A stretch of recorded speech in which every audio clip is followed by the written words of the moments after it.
வணக்கம். நான் லாவண்யா. குஸ்லி ஃபேமிலிக்கு அனைவரையும் வரவேற்கிறேன். இது அந்த படத்துக்கு எதிராக நான் பேசல, அந்த நடிகருக்கு எதிராக நான் பேசல. ஏகப்பட்ட பேர் வி ஸ்டாண்ட் வித் விஜய் அப்படின்னு சொல்லி பல பேர் ஹேஷ்டாக் ட்ரெண்ட் பண்ணிட்டு இருக்காங்க.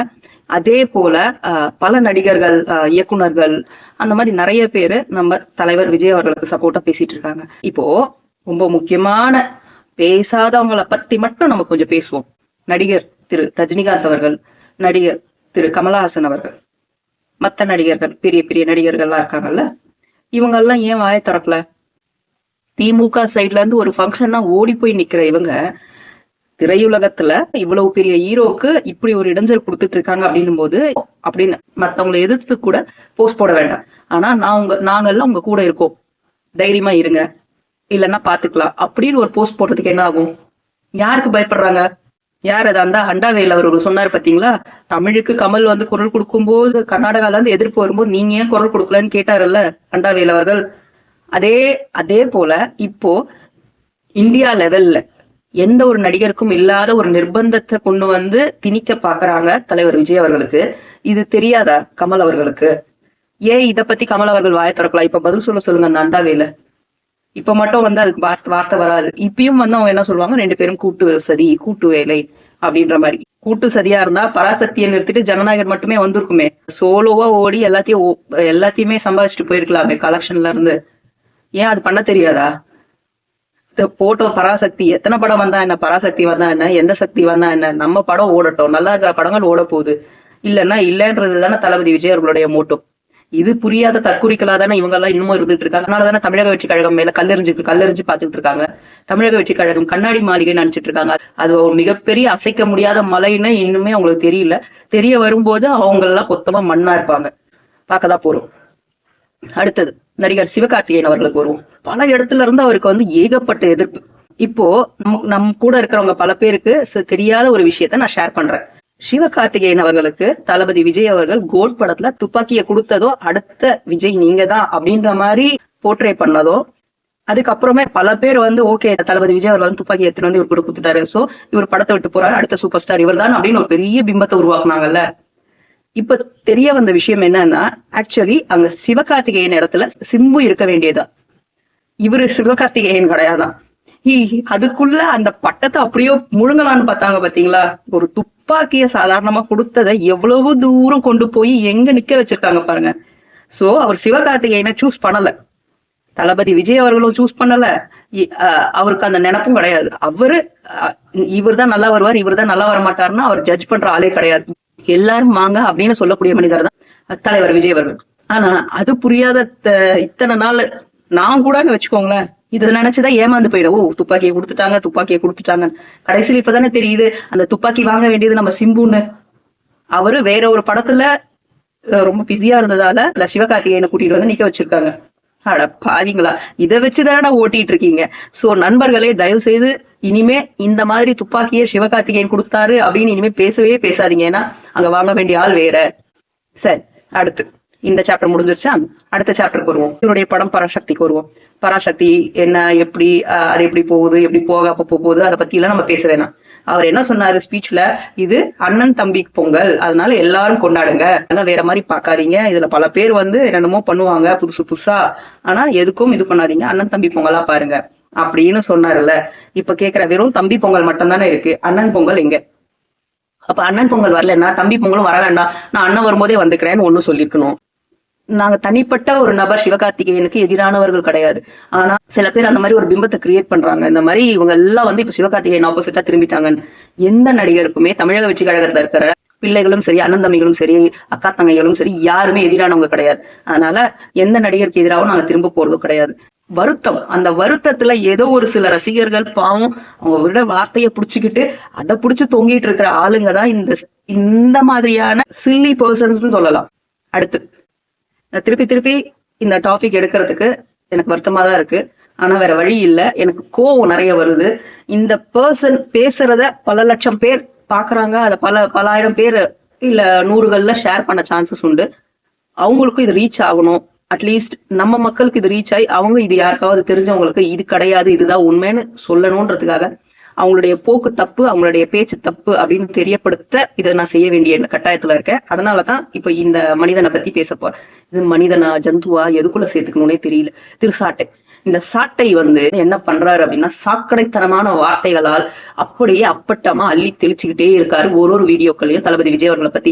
சரி, நீ தெளிச்சுட்டு போ, நீ தெளிக்கிறதுனால உங்க மேல கல்லெறியறதுனால எங்க மேலதான் அந்த அசிங்கம் போனோம், எங்களுக்கும் அந்த அசிங்கம் பட்டதுன்னா நாங்களும் தொடச்சிக்கணும். நான் அதுக்கு தூரமா இருந்துட்டு போலான்னு தான் நினைச்சிட்டு இருக்கோம். ஆனா நான் கழுவிக்கிறேன், அந்த அசிங்கத்தை நான் கழுவிக்கிறேன். ஆனா உன்னை வந்து சுத்தம் பண்ணாம விடக்கூடாதுன்ற நிலைமைக்கு எங்களை தள்ள பாக்குறீங்க. இவரு நாம் தமிழர் கட்சியை அடகு வச்சாருன்னு இத்தனை நாள் நம்ம நினைச்சிட்டு இருந்தோம். ஆனா இவரு வித்துட்டாரு, திமுகவுக்கு மொத்தமா வித்துட்டாரு. இது வந்து சீமான் ஐயா அவர்களுக்கு தெரியுமா தெரியாதா தெரியல. சீக்கிரமே வெறும் சீமான் ஐயா மட்டும் இருக்க போறாரு. அவரை சுத்தி எறும்பு கூட இல்லாத அளவுக்கு இந்த மனுஷன் வாஷ் அவுட் பண்ணிட்டு போயிட போறாருன்னு பாத்துக்கிட்டே இருங்க. கூடி சீக்கிரம் போய் திமுக ஜாயின் பண்ணி ஒரு போஸ்டிங் வாங்கக்கூடிய ஆளுதான். ஒரு மனிதன்றதுக்குள்ளேயே எடுத்துட்டு வர விரும்பல. ஏன்னா மனுஷனுக்குன்னா 6 அறிவு இருக்கும், அந்த 6 அறிவு இருக்கான்றதே தெரியல. அதையும் தாழ்ந்து சில ஈன பிறவிகள் மனிதன்ற பேர்ல பிறந்து தொலைச்சிட்டாங்க, அவ்வளவுதான். அந்த மாதிரி பர்சன்ஸ்ல ஒரு பர்சன் தான் இது. சரி, விஷயத்துக்கு வருவோம். என்ன நடந்திருக்கு அப்படின்னா, ஜனநாயகன் படத்து போட்டு இல்ல, பராசக்திக்கும் சென்சார் கிடைக்கல. பராசக்தி ஜனநாயகம் ரெண்டுமே ஒரே நேரத்துல தான் சென்சார் போர்டுக்கு போயிருக்கு. நல்லா கவனிச்சீங்களா? இவர் பராசக்திக்கு தான் முட்டு கொடுத்துட்டு இருக்காரு. ஐயா, நீ ஜனநாயகனை மட்டும் கிரிட்டிசைஸ் பண்ணா பரவாயில்ல, அங்க என்ன பண்ற, பராசக்தின்னு ஒரு படத்தை தூக்கி வைக்கிற.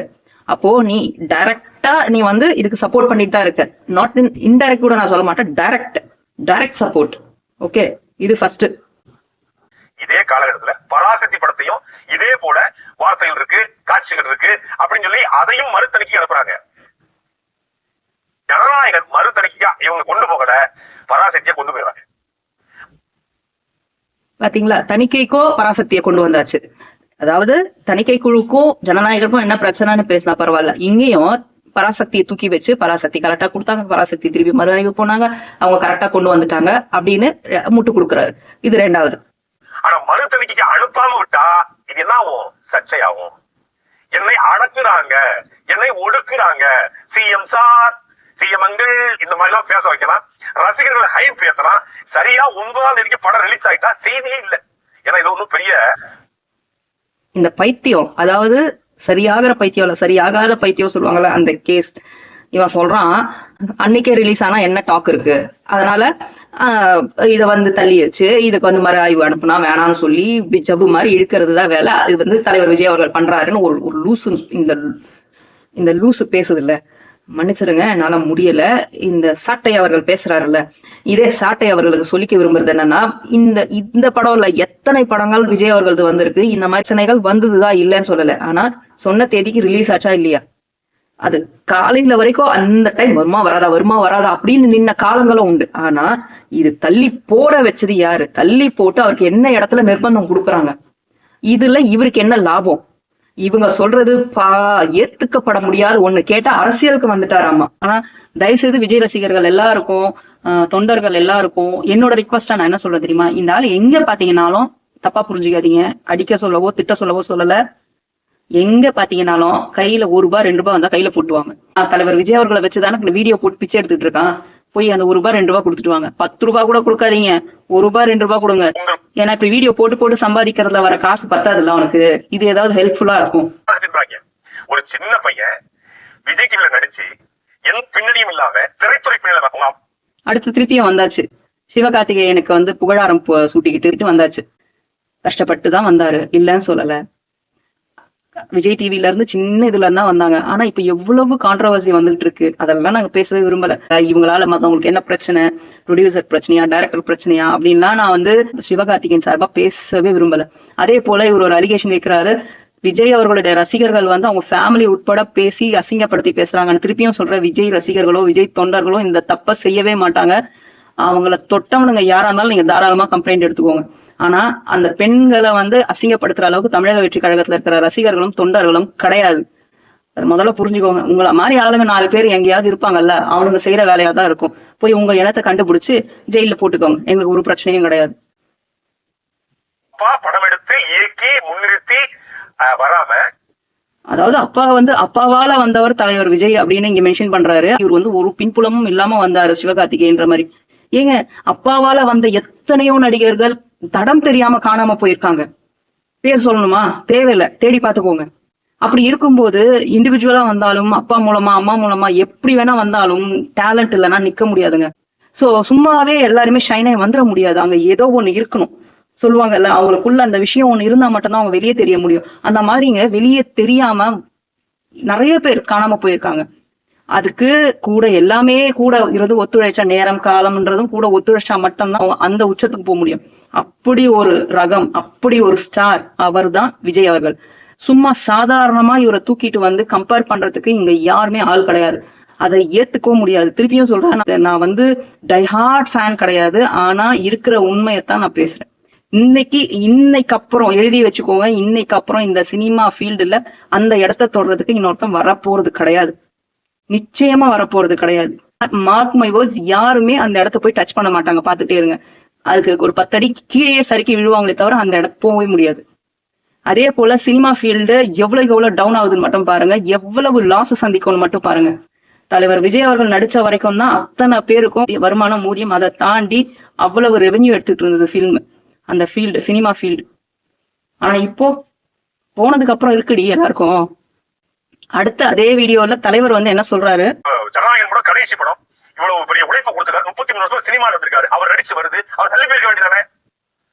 சரி, ஜனநாயகன் படத்துக்குள்ளேயே போட்டி போடக்கூடாது அப்படின்னா 15 ஆண்டு காலமாக இந்த மனிதர்களுடைய எல்லா போராட்டங்களையும் முன்னெடுத்து பாருங்க பாயிண்ட் 36 லட்சம் வாக்களை வாங்கி அங்கீகரிக்கப்பட்ட கட்சியா ஒரு கட்சி மாறி நிற்கும் போது அந்த கட்சிக்கு எதிரா இன்னொரு கட்சி நீங்க தொடர்ந்தீங்க, எங்க அண்ணன் நல்லா பண்ணாருங்க, அதுக்கு பின்னாடி நிக்கிறேன்னு சொல்லிக்க வேண்டியதானே? வந்துட்டானா சுத்தி சுத்தி சுத்தி எங்க வந்து நின்னா பாத்தீங்களா? இவங்களுக்கு இருக்கிற காண்டே இதுதான். விஜய் அவர்கள் வந்து சீமானோட சேரல அப்படிங்கிறதுதான் மொத்தமா இவங்களுக்கு இருக்கிற காண்டு. இவர் தனியா போய் கட்சி ஓபன் பண்ணிட்டாரு. அந்த கட்சியில சீமான் அவர்களுடைய பேரை யூஸ் பண்ணல. அடுத்து இவங்களுக்கான ஒரு பேர் அங்க இல்ல. நாம் தமிழர் கட்சின்ற ஒரு கட்சியா அவர் எங்கேயுமே மென்ஷன் பண்ணல. அந்த காண்டு வந்து எங்க கூட சேர வேண்டியதானே? ஏன் புது கட்சி ஓபன் பண்ணாரு? உங்களுக்கு அதுதான்டா காண்டு. அதனாலதான் இவ்வளவு வீடியோஸும் கொஞ்சம் நஞ்சம் கூட வெக்கமே இல்லாம அப்படியே எக்ஸ்போஸ் ஆயிட்டான் பாத்தீங்களா? ஒரே ஒரு சென்டென்ஸ் இவன் உட்காந்து ரிவ்யூ மண்ணாங்கட்டி டீகோடின்னு பண்ணிட்டு இருக்கான். மத்த யாரும் எந்த கட்சியும் எதுவும் கிழிக்கலன்னு தானே இவர் வந்திருக்காரு. அந்த புதுசா ஒரு மாற்றம் மக்கள் கண்ணுக்கு தெரியணும்னு தானே அவர் வந்திருக்காரு. தொட்டுட்டாருல்ல, இனிமே இருக்குது. தம்பிகளாம் மறந்துடாதீங்க. எங்க பாத்தீங்கன்னாலும் இந்த மனுஷனுக்கு ₹1 ₹2 கொடுக்குறீங்க, அதுக்கு மேல கொடுக்காதீங்க. திருப்பியும் சொல்றேன், உங்க காசை வேஸ்ட் பண்ணாதீங்க. எங்க பாத்தீங்கன்னாலும் ₹1 ₹2 கையில தூக்கி கொடுத்துட்டு வாங்க, நல்லா சாப்பிடுங்க இதை வச்சுக்கிட்டு அப்படின்னு சொல்லிட்டே வாங்க. சத்தியமா நான் செய்வேங்க. எங்க பார்த்தேனாலும் கண்டிப்பா நல்லதே நடக்கும். நன்றி, வணக்கம்.